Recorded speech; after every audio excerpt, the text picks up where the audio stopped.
So now I'm going to show you how to set up a camera, very simple camera setup.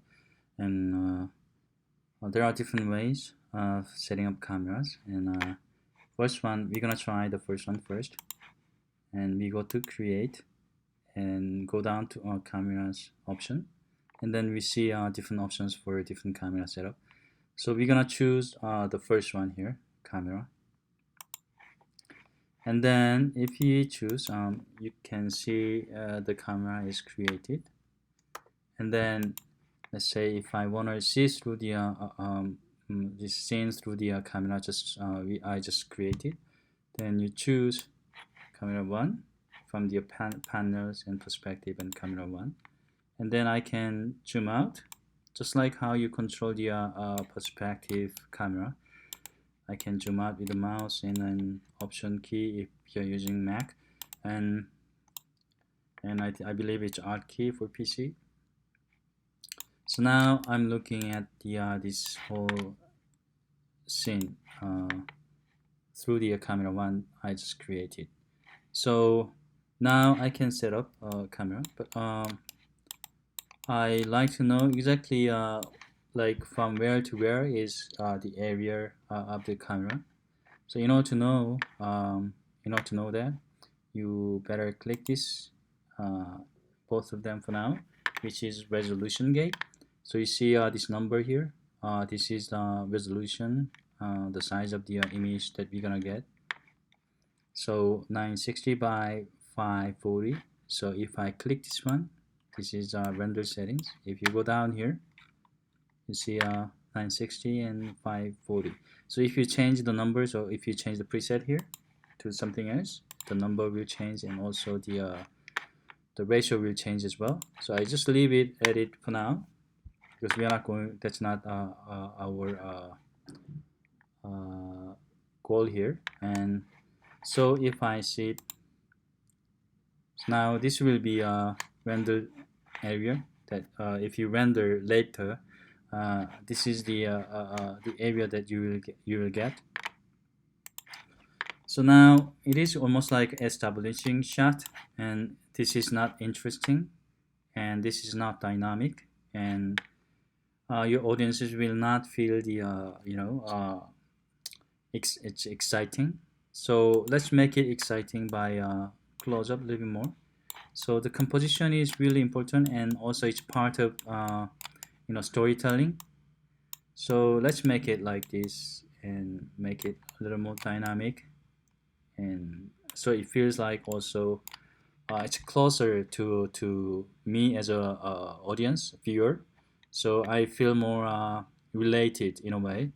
So let's see. Now it's good, but then I don't get to see the end. I mean it basically sphere, it leaves the frame, and then I don't get to see the almost like the second. I mean almost like most of the animation here. So what I can do is first go to the frame 1 and then press S on your keyboard, or you can select all this and then set up the key, but whichever ways you like. And I just press S for now, and then go to the last frame, and I will zoom out and then find the sphere here. Where is it? Where are you? And then I maybe like this, so I don't show people the bottom part of this. Maybe something like that would be good. So let's see how it looks.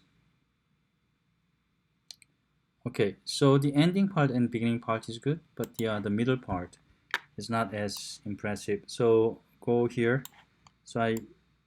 And keep in mind that I turned this option on, which is auto keyframe toggle. So whenever I make changes, the first keyframe you have to create, but whenever I make changes, it will set up the keyframe automatically. And so this is pretty much like a design the scene. So maybe this one I can make it even closer.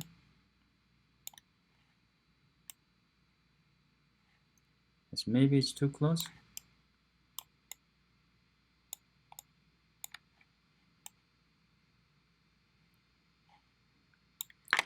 Okay, let's watch it again.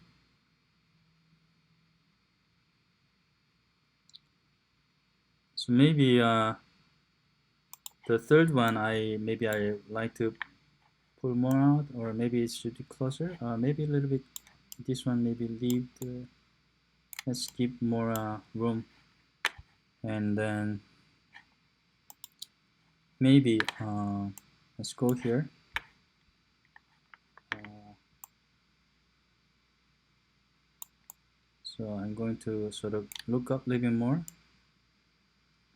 Why not like pull this second one maybe out, and then maybe the third one even closer. So let's see. So I have a feeling of the sphere getting closer to me, and also maybe the first one I can make it a little further away maybe.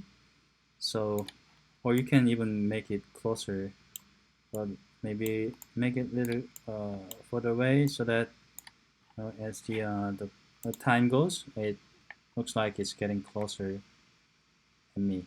So this is what I got so far.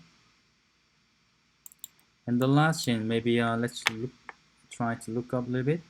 So what let's try to change it to maybe 30. So I'm looking more like looking up than looking down.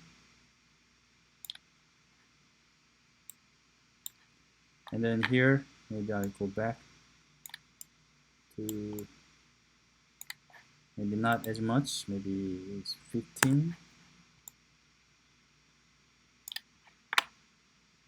So let's see it again.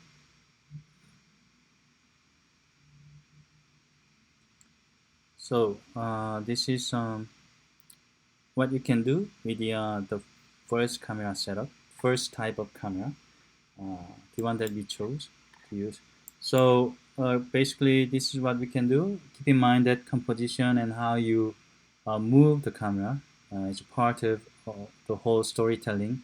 So depending on what you do and what you do with camera and how you compose the object or character, it decides how we as an audience supposed to see the scene and the character, and you can establish how far and how close the audiences are toward the character or the scene or object, whatever you are showing inside the scene, inside the frame. Okay, so the next part I'm going to show you a different type of camera. So I'm going to finish this one here.